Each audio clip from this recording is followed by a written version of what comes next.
Well, Dr. Salmiya, I want to thank you so much for being with us. I know your time is limited here, so I just want to ask you right off the top, what is the medical situation there? What is the electricity situation, food, water, and the يعني بداية like, and how is it أشكر affecting your First of all, thank operations? you for hosting, and I hope that our voice will reach all of the United States of America because we are really suffering greatly now in the Gaza Strip, especially in Al-Shifa Medical Complex, the Gaza area, and the north. I mean, the conditions are catastrophic, conditions we have not experienced before on all levels. There is a lack of food, lack of water, lack of electricity, and loss of medicines for medical life.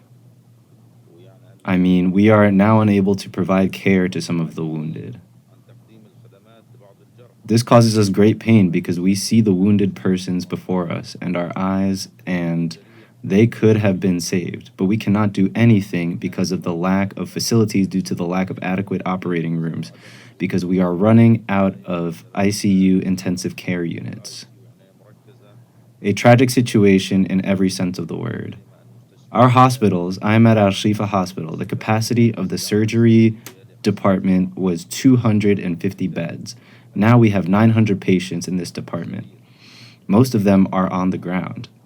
Most of them are among families. Most of them are in very difficult conditions. We had 17 intensive care beds. Now we have 50 ICU patients, and all of the beds are used.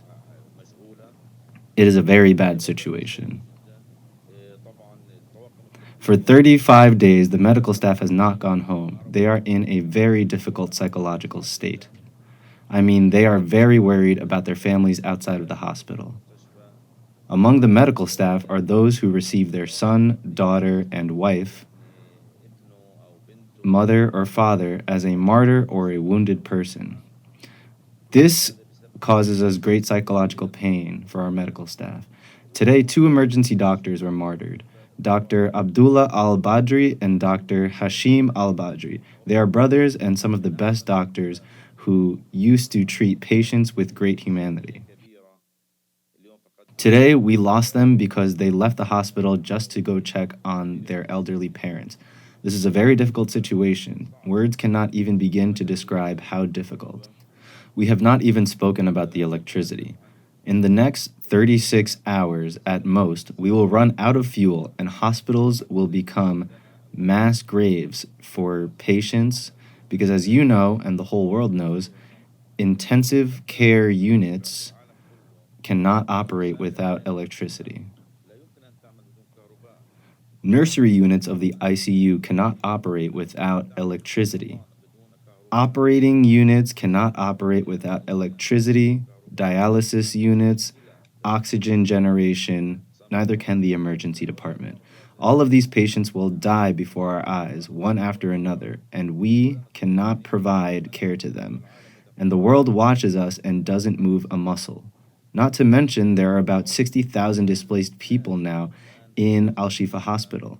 I mean, they search the earth and the skies with no water, without electricity, without food. For 5 days, Gaza is deprived of bread. Whoever is able to get a drink of water is extremely lucky.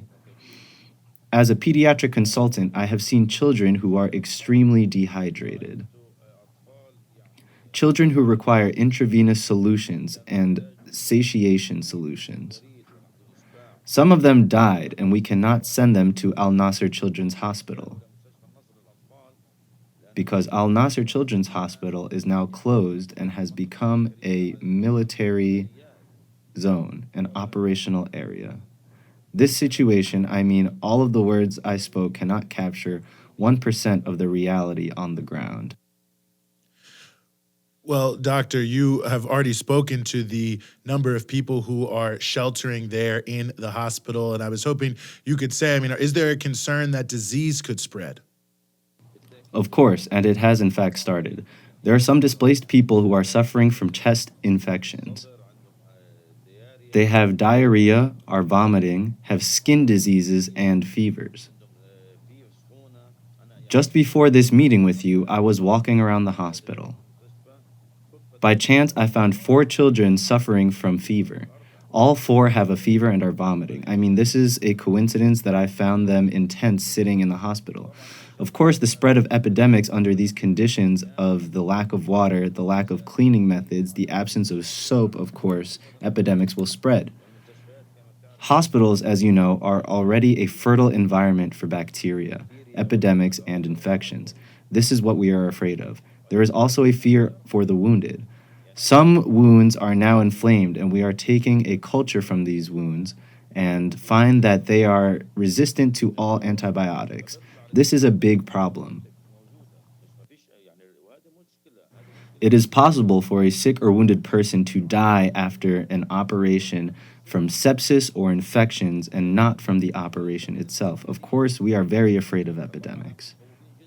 I always say that if an epidemic spreads in the Gaza Strip, it will not be contained only to the Gaza Strip. As we know, epidemics do not wait at any border or barriers to spread throughout the world, as was the case with corona. So they threaten the region and threaten the whole world. This is what we are afraid of and what we warned the world of. Well, doctor, I wanted to just ask you to address directly one of the main allegations about your hospital, Al-Shifa Hospital, by the Israeli forces, and that is you are over top of or part of a base for Hamas.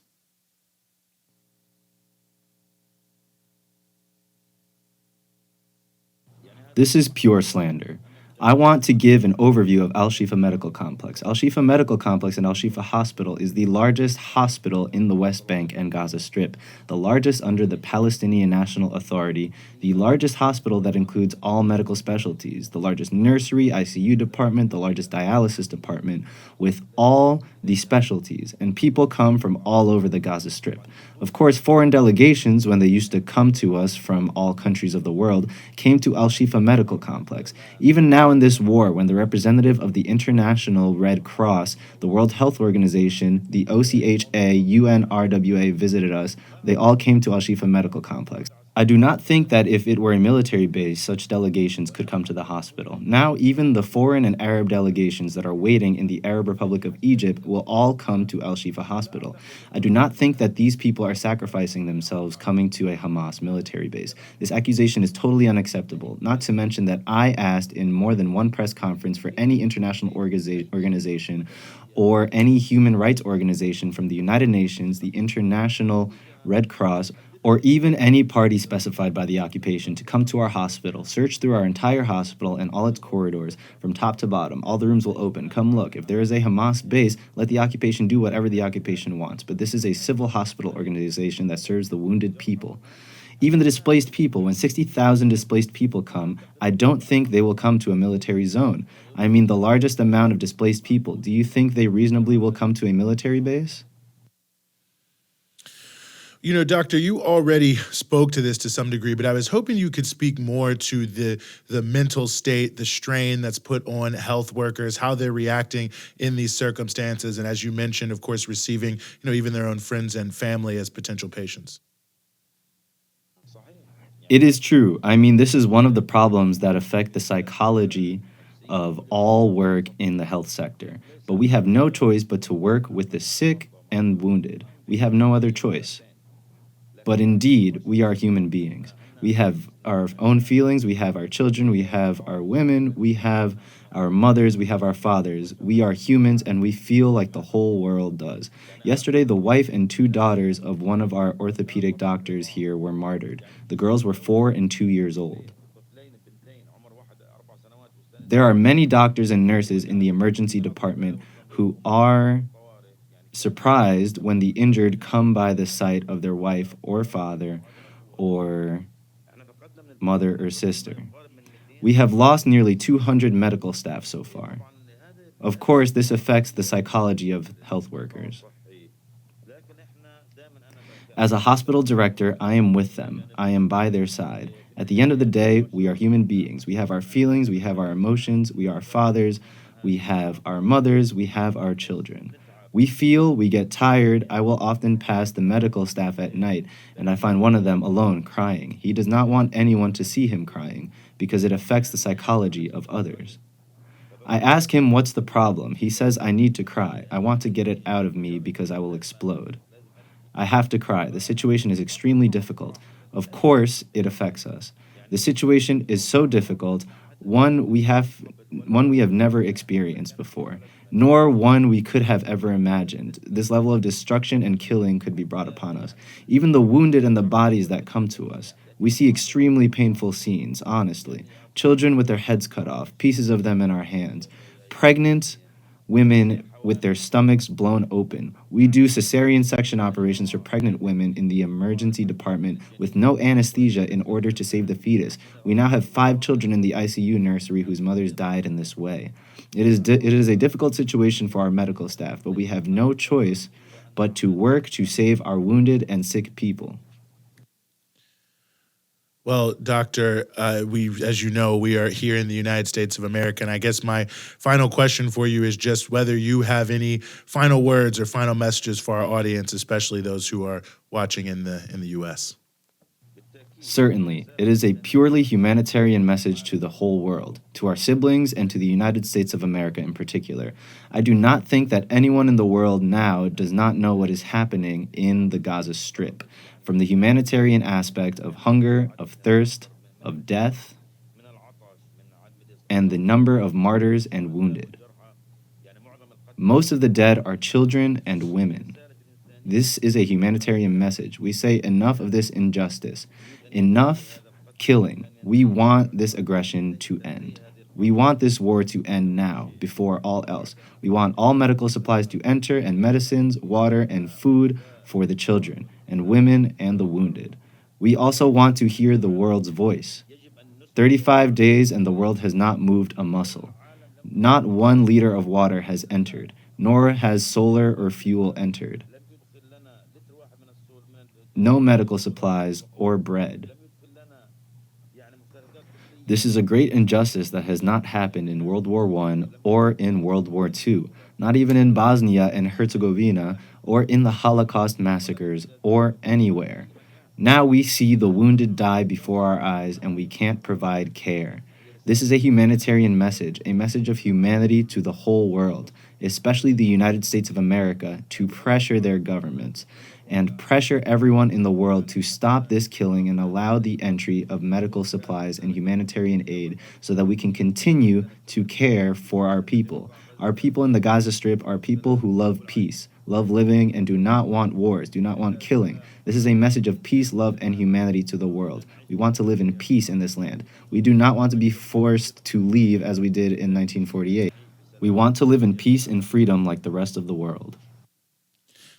Well, Doctor, I just have to say we are immensely grateful to you for taking the time to be interviewed by us here on Breakthrough News for the Freedom Side. So just thank you. Thank you so much. Thank you, and thank you for your invitation. I know that if God willing, our voice will be heard in the United States of America. If our message is received, I think it will affect the American government and even governments in the world. Thank you very much. God willing, we will have other meetings. God willing.